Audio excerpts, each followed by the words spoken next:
आगे बढ़ते हैं और खबर बिहार का रुख कर लेते हैं। बिहार विधान परिषद बजट सत्र में आज भी हंगामे के आसार है। विपक्ष का सरकार को घेरने की तैयारी है। वित्तीय संकट, अपराध, भ्रष्टाचार के मुद्दे पर घेरने की तैयारी है।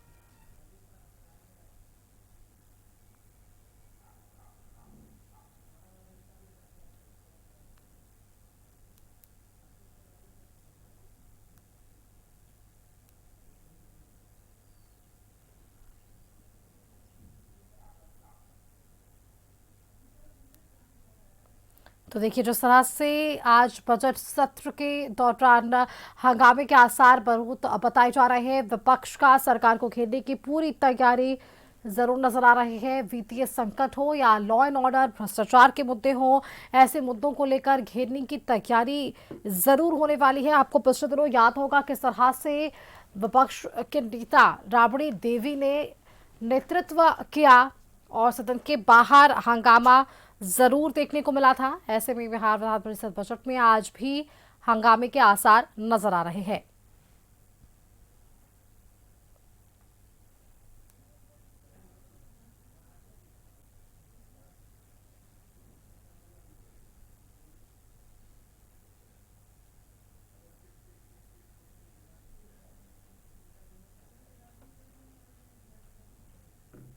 चलिए, रुक कर लेते हैं राजधानी पटना का। हमारे साथ संवाददाता राजीव जुड़े हुए हैं, उनका रुख करते हैं। राजीव जी, देखिए, जिस तरह से बजट सत्र को अब तक हमने देखा है, कई हंगामे हुए हैं और मुख्यतः लॉ एंड ऑर्डर को लेकर कई सवाल खड़े हुए हैं।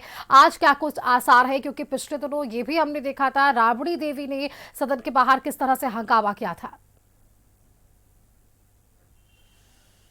जी देखिए सुष्मिता, लगभग बजट सारे विभागों का पेश हो गया है, दोनों जी। सदनों से पारित भी हो गया है, अब राजभवन भेजा गया है।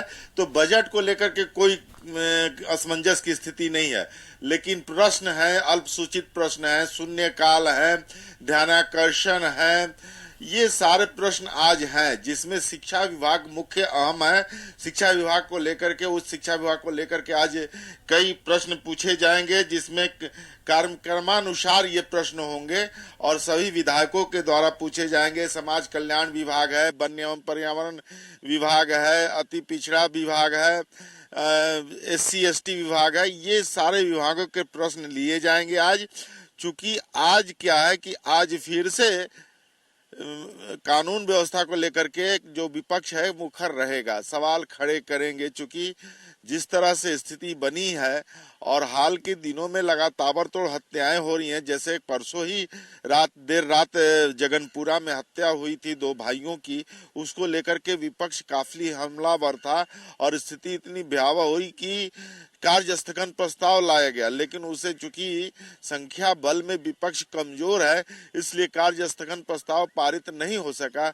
लेकिन विपक्ष का कहना है कि सरकार जो है कानून व्यवस्था पर फेल है, कई मामलों में वे सबसे नीचे पायदान पे है, तो इसको सरकार को जवाब देना होगा और सरकार जवाब देने से भाग रही है। बिल्कुल राजीव सुष्मिता, जी, देखिए, जिस तरह से आपने जिक्र किया, एक और भी ध्यान आकृष्ट होगा सभी का, क्योंकि जब सदन की कार्यवाही चल रही है तो काफी समय तक तेजस्वी यादव सदन के भीतर नजर नहीं आए थे, लेकिन पिछली सुनवाई में वे थे। आज क्या कार्यवाही में वो रहने वाले हैं और इस दौरान उनका क्या कुछ रुख होगा? उनके भी जो जवाब है वो और उनके सवाल दोनों ही सुनने के लिए जो है सदन के भीतर क्या कुछ असमंजस की स्थिति हम देख सकते हैं।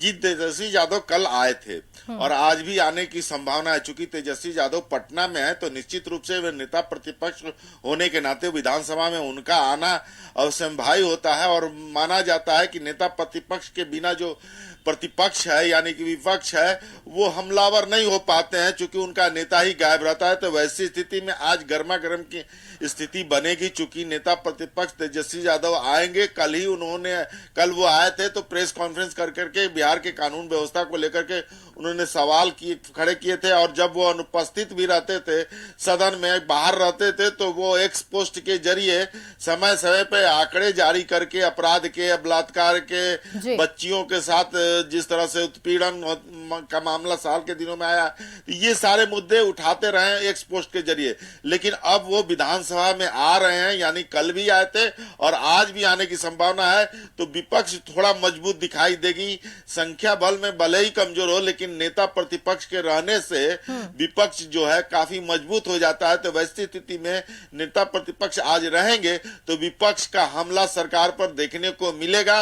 अब सरकार को क्या बनता है, सरकार किस तरह से जवाब देती है, उनको किन मुद्दों को घेरती है और किन मुद्दों का जवाब देती है, यह देखने वाली बात होगी। लेकिन ये बात तय है कि आज का जो है सिर्फ बहस है, कोई बजट नहीं है। विभिन्न विभागों को लेकर के अल्पसूचित, ध्यानाकर्षण, शून्यकाल, इन सबों के प्रश्न लिए जाएंगे और उस पर सवाल जवाब होगा। सुष्मिता। हाँ बिल्कुल राजीव जी, बहुत शुक्रिया आपका हमारे साथ जुड़ने के लिए। आप नजर बनाकर रखिएगा, अपडेट्स के लिए लगातार आपसे संपर्क करेंगे। धन्यवाद फिलहाल के लिए आपका हमारे साथ जुड़ने के लिए।